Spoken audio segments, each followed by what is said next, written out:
And always, you know, what these fighters don't know and what writers don't know, how I changed the sport totally is this. You have, when you think about what goes on in the sport of boxing, what was going on at first. A fighter, say if a fighter get $1 million, 10% was going to 10% was going to a trainer, 33 1/3 was going to a manager, and then they had to pay Uncle Sam another 30%. So fighters was really ending up with what is 10% or 15% of their money, and then a lot of times people were, you know, a lot of people were writing stories and people want to know why, how this fighter didn't have anything.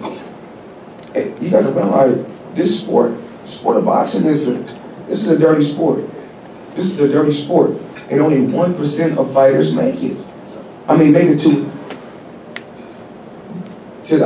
a certain level. Only 1% of fighters make it. So if you got 10% going to a trainer, 33, well, we just say 30% going to a manager, that's 40% right there. And then another 30%, and then you got to realize the promoter is not telling the fighter, because a promoter can come to the sport of boxing. A promoter can do like this. A promoter can come and tell the picture. I'm gonna use Steven for instance, but he's a great guy. I'm just using you. Don't worry. Okay, we'll say, just say Steven may put up $3 million for the bout, right? Not to us. We're not. This is not to Mayweather promotion. We're gonna say to another company, $3 million. What these promoters was doing back in the day for so many years is this: when they get $3 million, they do like this. They get the main event. They get the main guy $700,000. Then they give this opponent $300,000, and they pay the underdog some crumbs. Matter of fact, they get the main event. They get a guy $600,000. Give his opponent $300,000. And they take the $100,000 and pay the rest of the car, and they pocket $2 million. And then they keep all the money for the T-shirts, all the sponsors, and then for the gate, they keep all the money. What we did, we came to the table and did like this. We made fighters aware of what they're going to get. We said, listen, you're going to keep the lion's share, but we have to make money also. And that's what and that's why a lot of promoters didn't like when I created Mayweather promotion, or when I became my own boss. And a lot of times people want to say, Al Heyman is my business partner.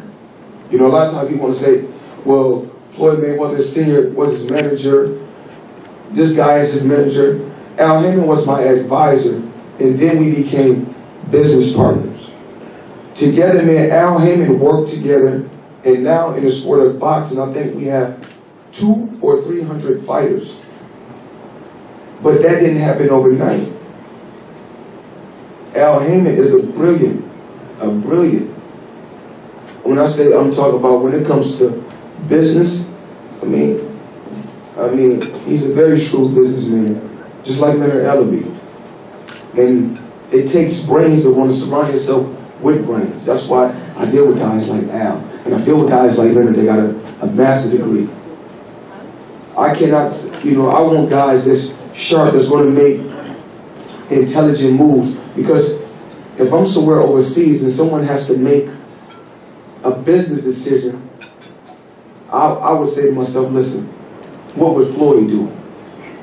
And that's what I want my team to think. Like, every day my team that runs around with me, what would Floyd do? Because the best sense is common sense. And that's something that I have. And then, and I'm happy that I was a defensive fighter. I'm happy that I was a defensive fighter. That I was able to retire from the sport before I was 40, have all my faculties, still be sharp, and make smart investments.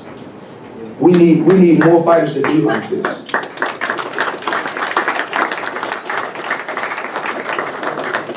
It looks good. Of course, I don't mind watching it with the blood, sweat, and tears.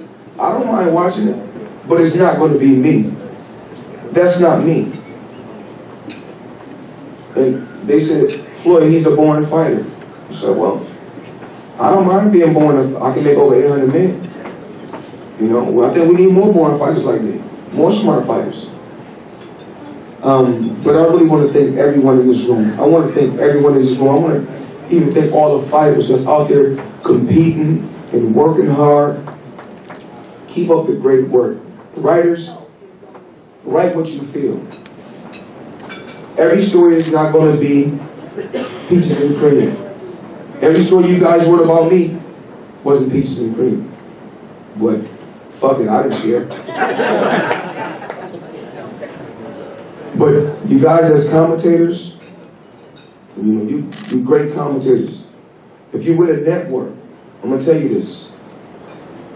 Try to be as positive as you can, because once again, that keeps the sport of boxing alive. You can't be with a company and be negative on the company, because all you're doing is hurting the company that you're with. But it's great for you guys to express your opinion. It is great for you writers to write what you guys want to write. Write what you want to write. But we know a lot of times that even like when you turn on the news every day, the first thing they show is something negative. It's not nothing positive. That's just the way of the world.